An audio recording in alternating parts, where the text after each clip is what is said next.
पाकिस्तान के भारत ने परखच्चे उड़ा दिए और वो परखच्चे भी उड़ाए हैं चीन पहुंचकर। चीन में भारत ने पाकिस्तान की कैसे कुटाई की है उसकी तस्वीर आज आपको दिखाने वाली हूं, क्योंकि चीन में एससीओ की बैठक थी, शंघाई कोऑपरेशन ऑर्गेनाइजेशन, जिसका भारत भी हिस्सा है, पाकिस्तान भी हिस्सा है। लेकिन वहां पहुंचकर कैसे भारत ने पाकिस्तान को लताड़ा, पाकिस्तान के मंत्री सुनते रहे, चीन देखता रहा और भारत ने पाकिस्तान को आतंकवाद पर लताड़ लगा दी है। आज महाभारत में इसी पर बात कर रही हूं कि क्या भारत के इस नए रूप के, इस नए स्टैंड के डर में है पाकिस्तान और क्या यह संदेश चीन को भी है। आज मैं इसी की बात महाभारत में करने वाली हूं, क्योंकि जो तस्वीरें चीन से आई हैं वो आपको दिखाऊंगी तो आप भी मानेंगे इस नई बदलती नीति का लोहा। जरा मैं आपको तस्वीर सबसे पहले दिखाती हूं। चीन में एससीओ की बैठक, यानी शंघाई कोऑपरेशन ऑर्गेनाइजेशन, जिसमें अलग अलग देशों से नेता पहुंचे। आप देखिए राजनाथ सिंह उस मंच पर हैं। राजनाथ सिंह देश के रक्षा मंत्री पहुंचे थे और वहीं आप देखेंगे ख्वाजा आसिफ को, जो कि पाकिस्तान के विदेश मंत्री हैं, वो भी उस बैठक के लिए पहुंचे थे। दोनों के बीच दूरी है, लेकिन इस दूरी के साथ जो बड़ा संकेत और संदेश दिया है राजनाथ सिंह ने, आज उसकी कहानी बताऊंगी और उसका लोहा कौन कौन मान रहा है यह भी बताऊंगी। ये तस्वीर आपने देख ली, इसके बाद देखिए दूसरी तस्वीर पर आइए। रक्षा मंत्री राजनाथ सिंह ने एससीओ की बैठक में पाकिस्तान को सीधा संदेश दे दिया।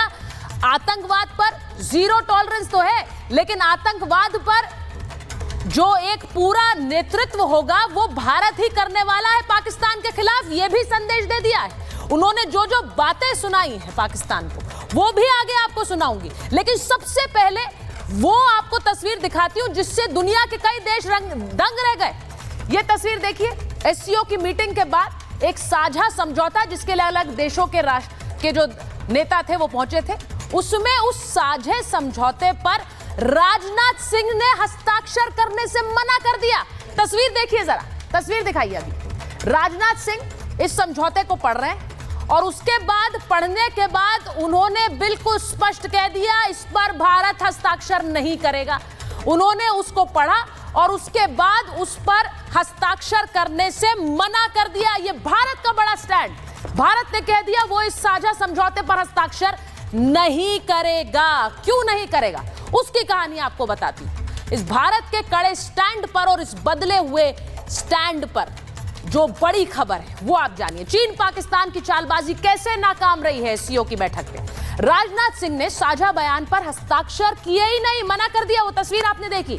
घोषणा पत्र में आतंकवाद का मुद्दा नहीं था। उस घोषणा पत्र में पहलगाम हमले का जिक्र नहीं था, जिसके बाद भारत ने ऑपरेशन सिंदूर किया। घोषणा पत्र में बलूचिस्तान का जिक्र था। भारत ने स्पष्ट कर दिया कि इस पर हस्ताक्षर नहीं होंगे। एससीओ मीटिंग में पाकिस्तान शामिल था। आपने देखा ख्वाजा आसिफ की तस्वीर। पाक रक्षा मंत्री से नहीं, पाकिस्तान के मंत्री से राजनाथ सिंह ने मुलाकात नहीं की। और यह तस्वीर आपको दिखाना इसलिए जरूरी है क्योंकि पहलगाम और ऑपरेशन सिंदूर का जिक्र जब उस एससीओ के समझौते में नहीं था तो राजनाथ सिंह ने बिल्कुल क्लियर स्टैंड लिया और उन्होंने यह कहा कि पहलगाम हमले का पैटर्न बिल्कुल लश्कर जैसा था। लश्कर कहां से ऑपरेट कर रहा है ये पूरी दुनिया जानती है। आतंकवाद के खिलाफ ही भारत ने ऑपरेशन सिंदूर चलाया और अगर इसका जिक्र एससीओ के इस समझौते में नहीं होगा तो भारत इससे किनारा करेगा। तो अब आप समझिए, पाकिस्तान को खरी खरी चीन में बैठकर राजनाथ सिंह ने सुनाई है और स्टैंड स्पष्ट कर दिया है। इस स्टैंड पर देश में सवाल उठाने वाले बहुत हैं, लेकिन यह भारत का जो नया रूप है इससे पाकिस्तान में कैसे डर है वो तस्वीर सबसे पहले आपको दिखाऊंगी। वहां लोगों को डर लग रहा है कि ऑपरेशन सिंदूर पार्ट 2 नरेंद्र मोदी कभी भी कर देंगे। यह तस्वीर और यह रिपोर्ट पहले देखिए, उसके बाद मेरे साथ मेरे मेहमान जुड़ेंगे महाभारत की शुरुआत में।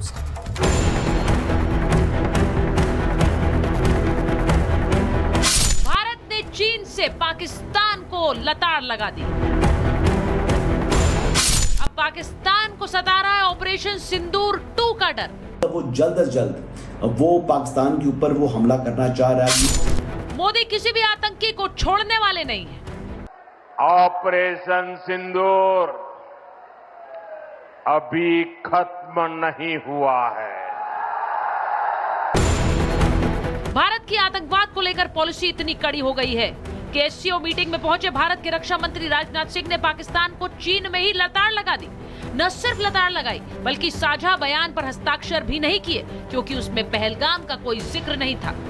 It is imperative that those who sponsor, nurture and utilize terrorism for their narrow and selfish ends must bear the consequences. Some countries use cross-border terrorism as an instrument of policy and provide shelter to terrorists. There should be no place for such double standards. SCO should not hesitate to criticize such nations. Bharat का stand बिल्कुल clear है, आतंकवाद पर zero tolerance. चीन में हो रहे SCO meeting में पाकिस्तान भी शामिल हुआ, लेकिन राजनाथ सिंह ने पाक रक्षा मंत्री से कोई मुलाकात नहीं की। एक तरफ पाकिस्तान एससीओ बैठक में हिस्सा लेता है, दूसरी तरफ पाकिस्तानी सरकार और आतंकियों का गठजोड़ फिर सामने आता है। पाकिस्तान के आईटी मंत्री तर्रार बंद कमरे में आतंकियों के साथ मीटिंग कर रहे हैं, और इस मीटिंग में कौन कौन पहुंचा है? हाफिज सईद का बेटा तलहा सईद, आतंकी याकूब शेख, सैफुल्लाह कसूरी। पाकिस्तान का ये दोहरा चरित्र फिर सामने आया। जब पाकिस्तान में मंत्री और आतंकी में कोई फर्क ही नहीं रहेगा, तो वहाँ के पत्रकारों को ऑपरेशन सिंदूर का डर तो सताएगा ही।